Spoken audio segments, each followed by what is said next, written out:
Hi, this is Biff from SAXON. You're watching Slade in Oregon. Keep the faith and never surrender.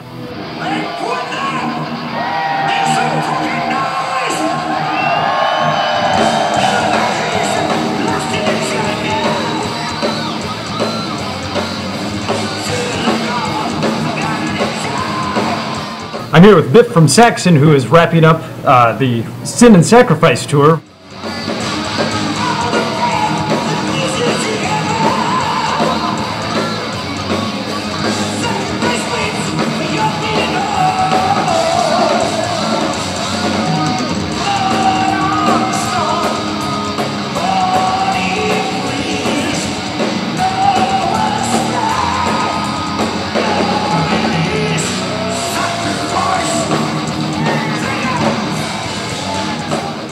Right now you're touring on your newest album, Sacrifice. Came out earlier this year. Yep. This is your 20th album. It is.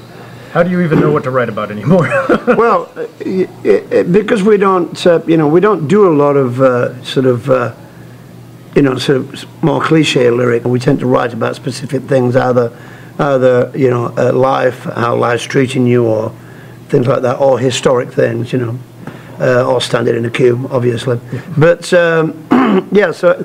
I write all the lyrics, so I have input coming in all the time. So it is a bit of a mind scrabble, playing, the words against each other. But we do manage it. I do like to bring history alive with songs, with lyrics. It's quite a cool thing. You always seem to pull from history quite a bit and stray away from. Broken heart, bad woman. Yeah, we can do that thing, but we're not really broken hearted at the moment. So we're a band that write from experience. We're more likely to write about a friend's bad luck, with women or something like that, rather than our own. It will come eventually, I know, but I haven't had really any bad news relationship-wise for quite some time. So keep my fingers crossed. The wife's still there when I get back. But yeah. We tend to go more on the sort of picture lyrics, writing things. It's like there's a song called Guardians of the Tomb, which is about the terracotta army in China, and I quite like bringing those things to songs.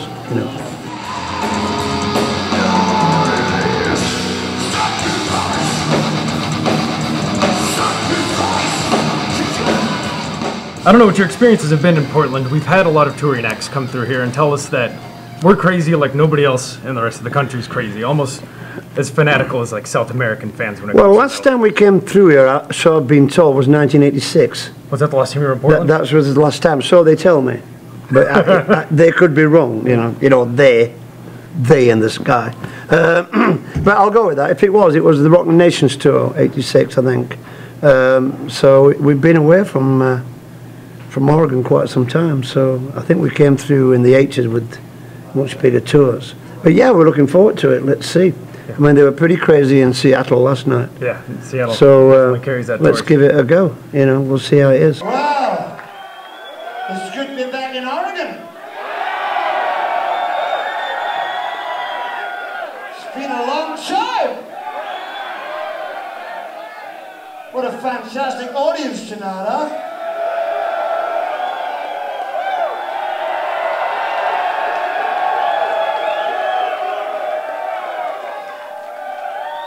It's great to be here at the Alhamabra Theater, huh? All right. Okay. What do you want to hear then? New song, old song, slow song, fast song?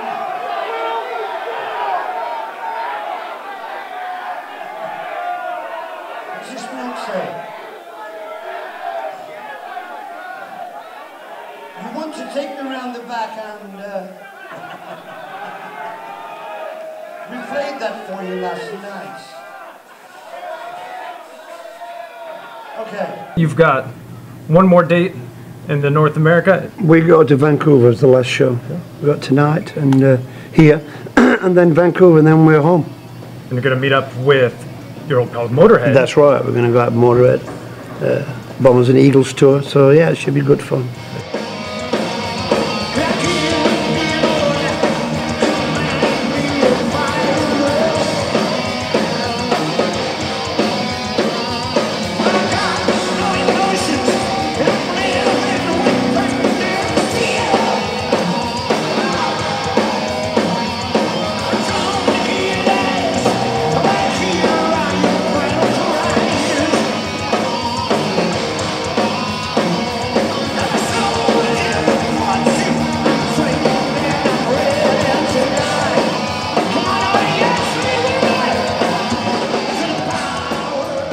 Metal is having a heck of a resurgence right now. I know it's especially in Portland, but it seems to be around the world and around the country. I know here in Portland we've got you playing tonight, and 2 more nights we're going to see Diamond Head. And Raven. And Raven. That's right. You, Diamond Head, Motorhead, and Iron Maiden are like the pillars of the new wave of British heavy metal. Yeah, definitely, yeah.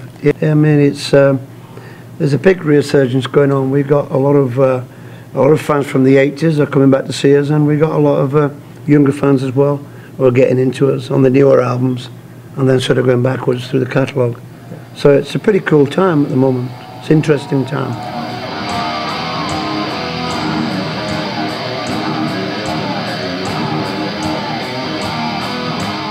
Of course, you're the vocalist, but you've also taken on a producer role behind the scenes. Yeah. How's your position in the band changed now that you're doing more behind the scenes? Well, I don't think it changed that because I was always sort of co-producing anyway.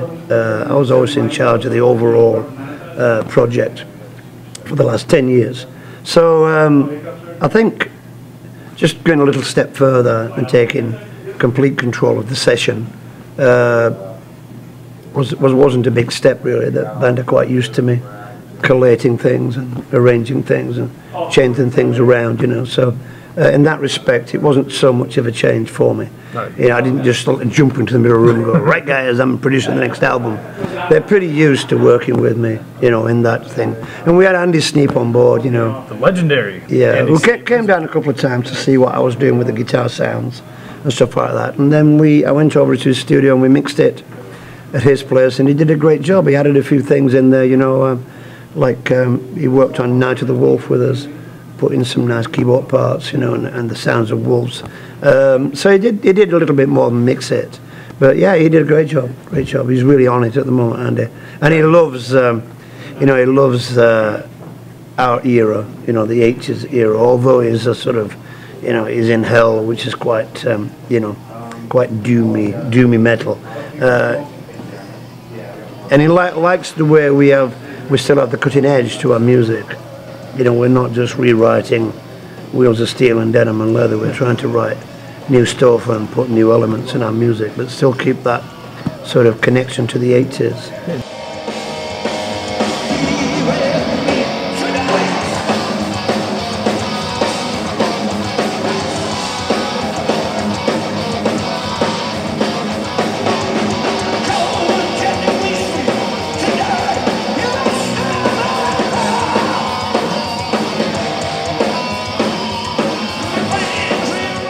You know, it's like yesterday we played like 3 fast songs, and they're basically thrash metal. Heavy Metal Thunder, 20,000 Feet, Motorcycle Man. So, you know, we still write those songs. So actually we still are bonkers, you know what I mean? Because we will write songs that are incredibly fast when actually we could just lay back and relax a bit. But we like to push it, you know, we like to push that side of us a lot, that aggressive, more punk, thrash metal-y style, you know.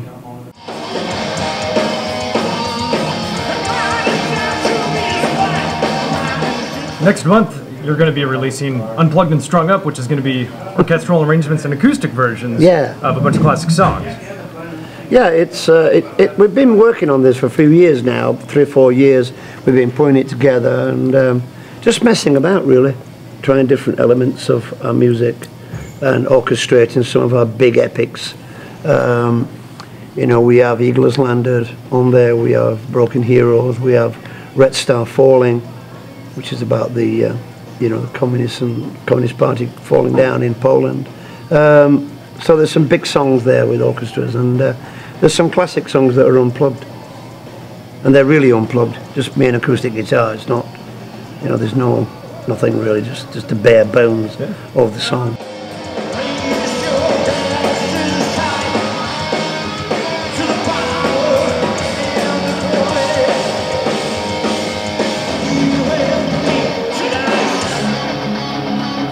After now going on 4 decades, without a hiatus, consistently putting out albums every 2 to 4 years, your voice has gotten stronger.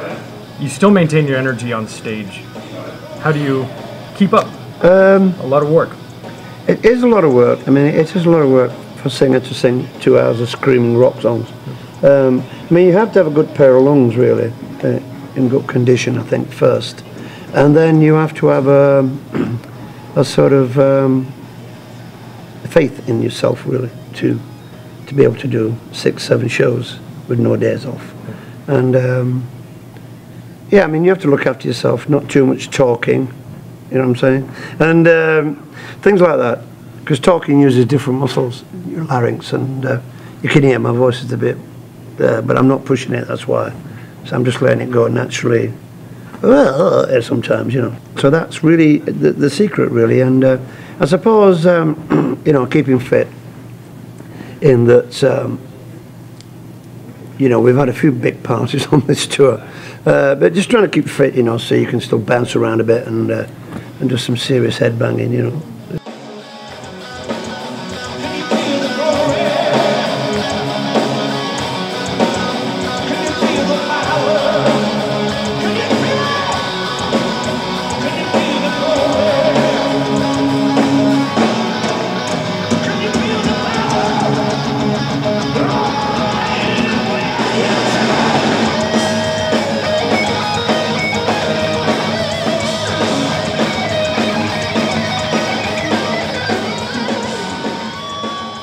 I see that you've been showing up on other people's albums over the last couple of years. Yeah. Most recently is Avantasia, The Mystery of Time. You do a couple of cuts on there. Yeah. Really cool project. I mean, Tobias is a good friend of mine. You know, we know him through Ed Guy. And he's sang 747 on stage with us a couple of times. He did ask me to do the first one, but I was too busy, I couldn't do it. So I think Alice Cooper did some stuff on that album. But he asked me to do this one, so yeah, you know, he flew into Brighton and drove down there, and we worked on it for a day. So I think it took us about 5 hours to do it. So I listened through it a couple of days ago. Your style of singing for his project is completely different than what I've heard you do with Saxon. You seem to... Well, it's different melodies, I suppose. It's different, you know, it's different... I've sung on loads of different things, and... you know, you have to alter your voice to suit the music, really. I mean, you know, that's what he wanted, so that's what I gave him, you know.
This one's called Night of the Wolf. Thank you.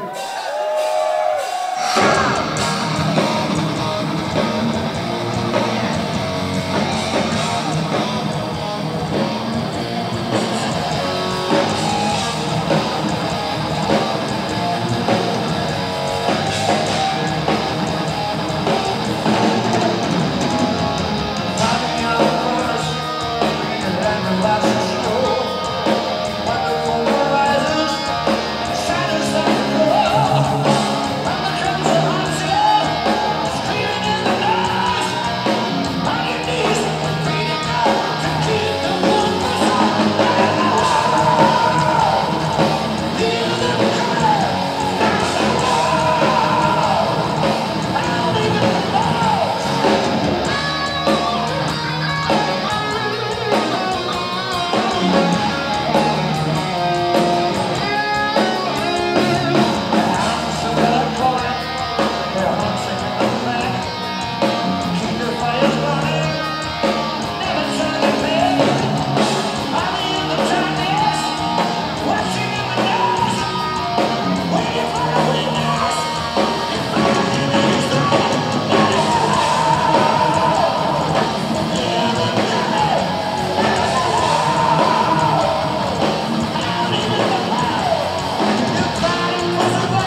also saw you did some work with DORO for the song "Celebrate," and then I think some of that showed up on "Fear No Evil," right?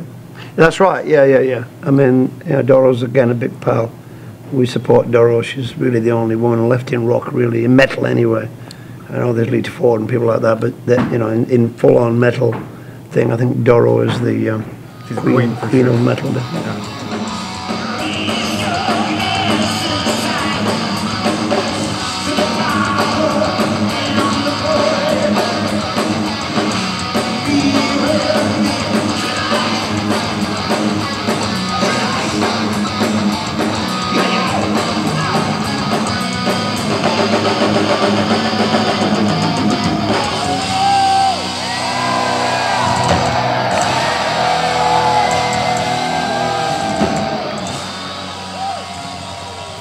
Yeah.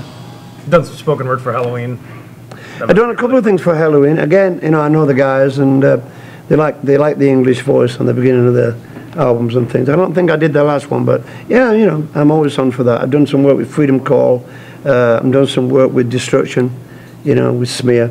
So I do work a bit with different people. I was talking to my man of math not long ago. They were on about doing something together, but we'll see how that goes.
When I was doing my research, I found an article written by music journalist Jeremy Allen where he talks about drinking with you and Motorhead, and that you guys outdrink Motorhead. Which one? How did you outdrink Motorhead? Well, it's probably our bass player. I mean, Nibs is the sort of the band drinker.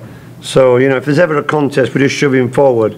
But yeah, we can down it if we want to. We can take Motorhead down. Well, we are warriors. We don't forget. But the other thing that he made note of was your evil cackle, and I'm wondering what this evil cackle is. It must be when I'm drunk. This evil cackle that I do. Yeah. So we'll have to see. You might hear it tonight or not. I don't know. I hope that we do.